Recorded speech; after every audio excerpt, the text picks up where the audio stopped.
Speak up, Hi Hannah. everyone, my name is Hannah, as Maxine introduced. I'm in the program of LVN to BSN, and I'm currently working as an LVN for Healthcare Partners Medical Group. I don't know if you have heard of that name.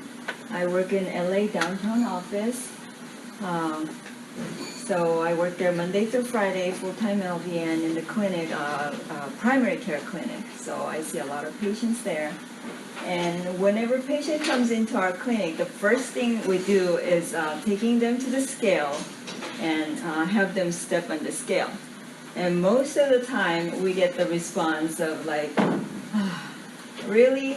Do I have to? Some patients even, as they get up the scale, they even close their eyes because they don't want to see the numbers.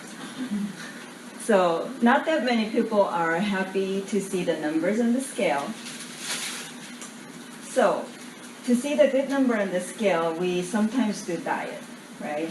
So I put the logos of famous diet plans or diet products here. So do you recognize these symbols and logos? And have you ever tried any of these? You know, I myself tried one of these. Atkins diet I tried when I was in college.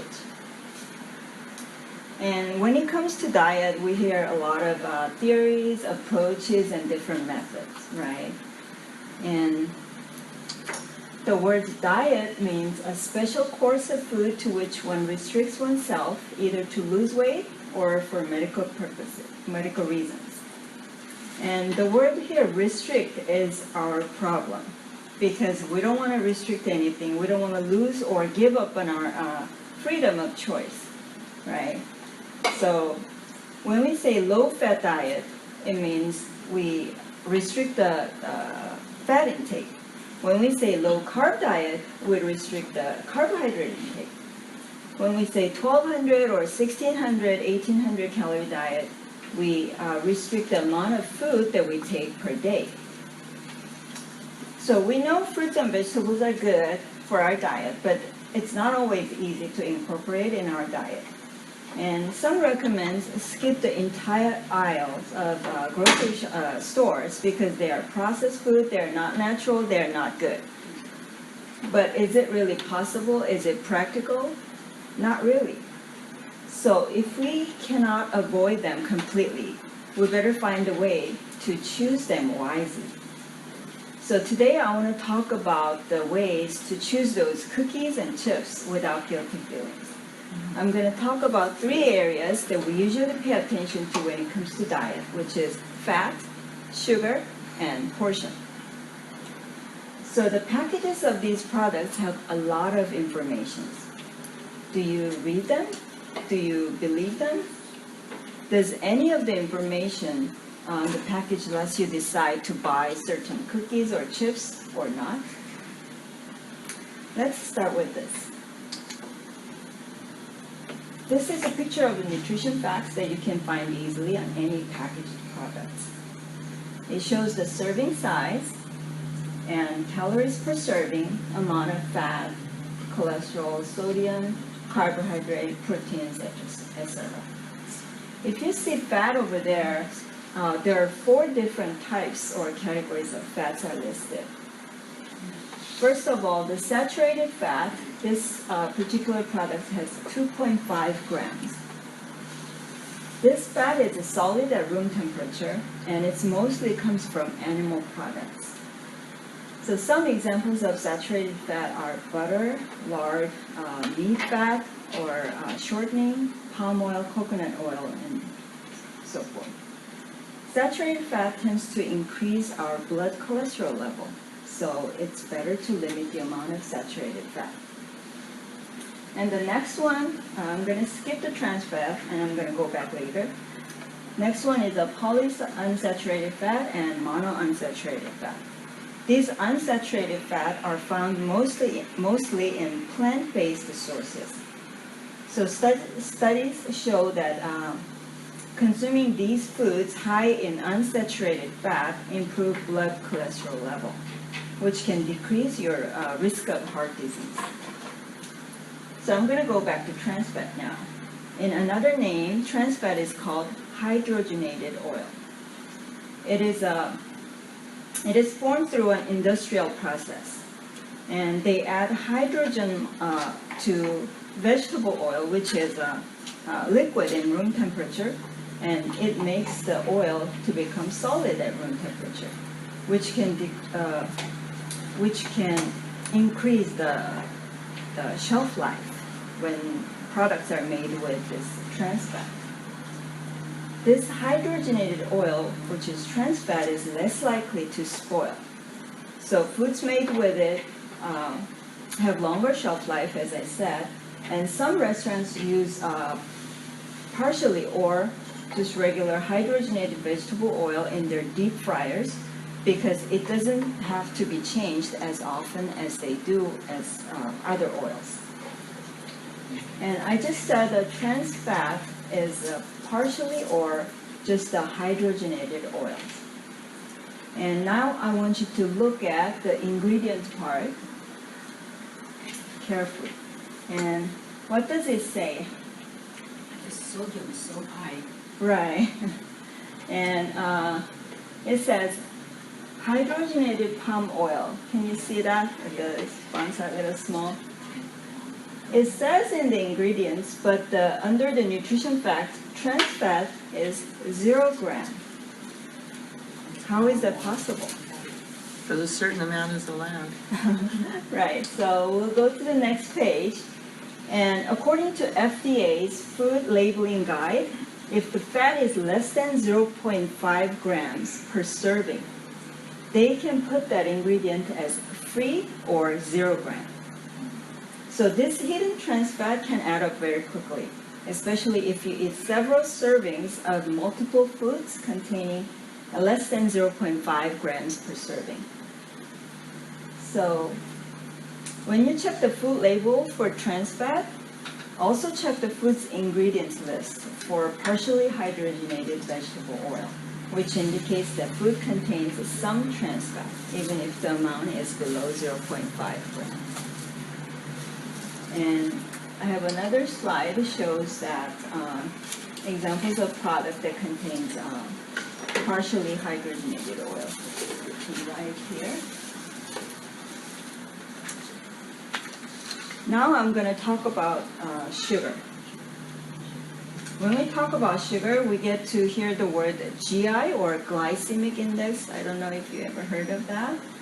Glycemic index offer information about how foods affect blood sugar and insulin. The lower of food's glycemic index, the less it affects blood sugar and insulin levels. So keep that in your mind as you listen to the next part of the presentation. Here's another nutrition fact, which is from the Coke. I want to draw your attention to this ingredient over here, high fructose corn syrup. High fructose corn syrup is an industrial food product, and products with a high fructose corn syrup are sweeter and cheaper than products made with cane sugar. So this explains how some franchise fast food restaurants like McDonald's charge only $1 for small size soda and super size soda at the same price, and they can still make the profit. This high fructose corn syrup has no chemical bond like real sugar.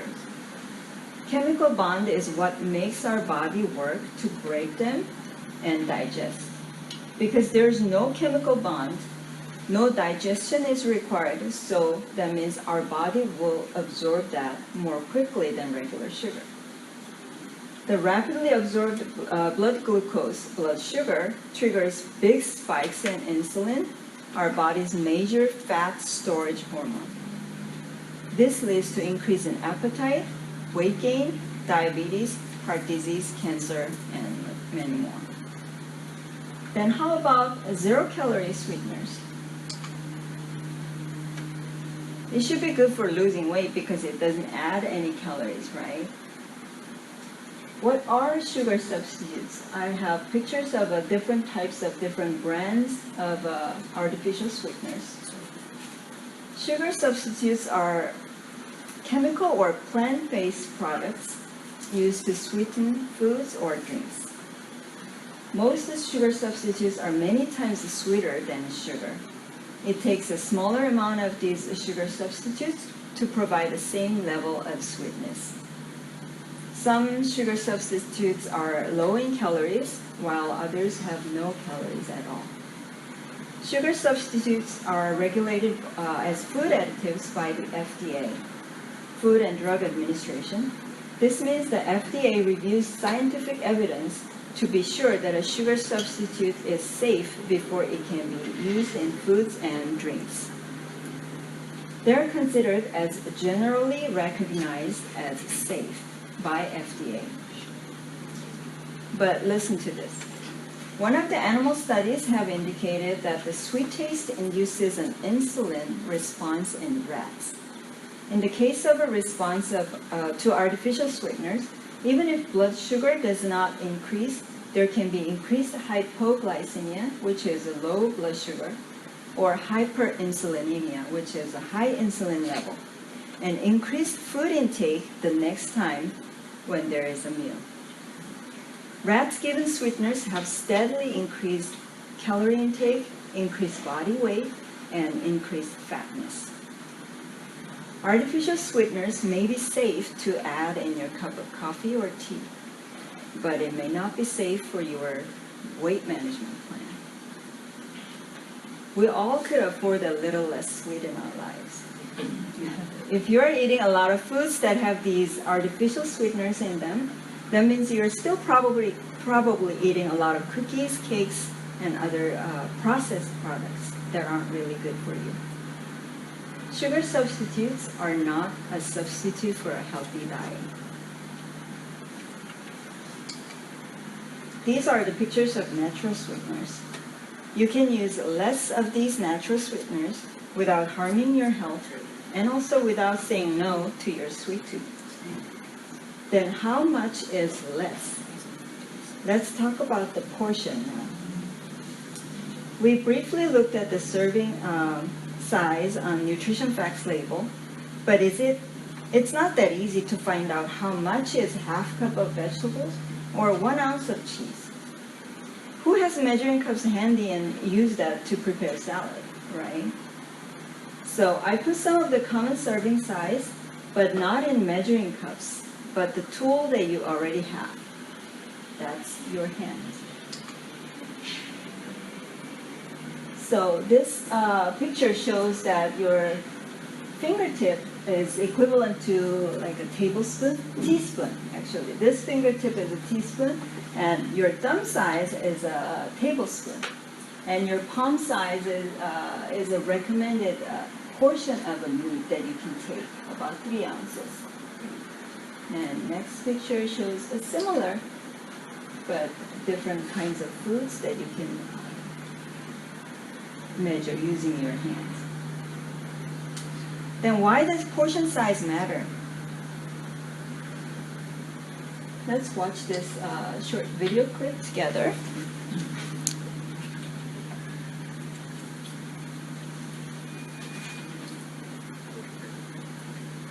Chris? Well,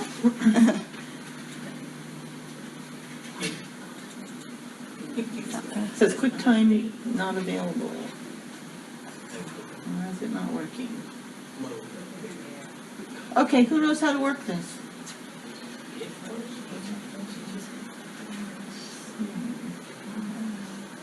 It's okay. I'll just go to the next slide. This one's not working. This lady is talking about basically people tend to eat whatever they put in their plates. So most people finish 92% of their meals. You know, whatever's that they serve on the plate, whether at home or in the restaurant, they get to finish 92%. So that is why putting the right amount, right portion size in the plate in the first place is important. And next slide shows how the portion sizes change over the last 20 years in America. Like French fries tripled, hamburgers tripled, And soda size, Wow. it increased about 6 times. Okay, right portion size vary based on your height, weight, and metabolic rate, which is how fast your body burns calories, and your also activity level. I'm not going to go over what is the right portion size for each of you. We don't have time to do that, but there are very helpful tools that you can find online, which is choosemyplate.gov, cdc.gov, or National Heart, Lung, and Blood Institute. And I want to introduce you to cdc.gov. This website has a lot of helpful information, especially the next slide will show the BMI calculator. If you open up, it will look like this, and you plug in your height and weight, like that. This person is 5 feet and 9 inches and 202 pounds. And next slide, it will calculate automatically and show you the results. So this particular person is his BMI or his or her BMI is 29.8, which is in overweight category. And if you see over here, the ideal or normal weight range would be 125 to 169 pounds. And I put some of the informations here, like hands, using your hands for portion size and BMI chart and ranges and all this. You can take this as you leave. And yeah, there is no way that I can cover everything about nutrition or weight management in this short amount of time. And my hope through this presentation is to give you some awareness about nutrition and also confidence in weight management. And do you want to lose weight or do you want to maintain healthy weight? You can do it, and we can help.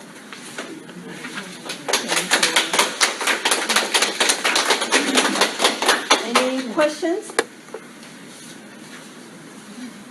No? Yes. I noticed that stevia sugar was on the list of the other artificial sugars. Yes. Is that has same effects on the body with dieting since it's natural, supposedly 100%? Yes, stevia is considered to be a little better than equal or sweet and low products because there are a lot of debates and controversy over aspartame. Because some people say it's carcinogen, which is it's a cancer-causing material, and some say no, it's still okay because FDA says it's okay. So based on your discretion, first of all, and some of them, they still show the similar kind of like a reaction. Like myself, I tried stevia, and I had like a nausea or nauseous feeling. Yeah, exactly the same as when I took aspartame. Or I have the plant itself. I have the plant. Sometimes I'll just chew the plant and drink my tea. It's just sweet, green plant. Yeah, I would say they would be a lot better than taking those packaged products because it's all processed anyway. Still, even though it came from the nature source. Any other questions?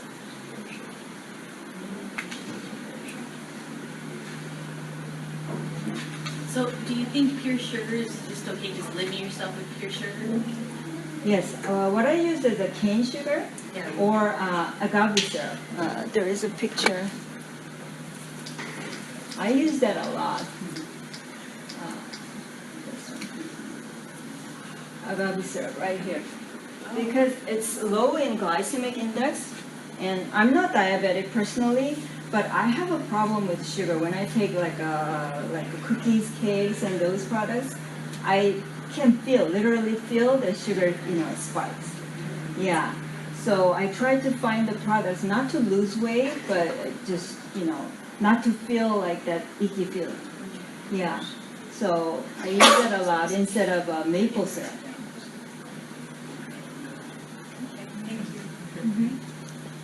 Any other questions?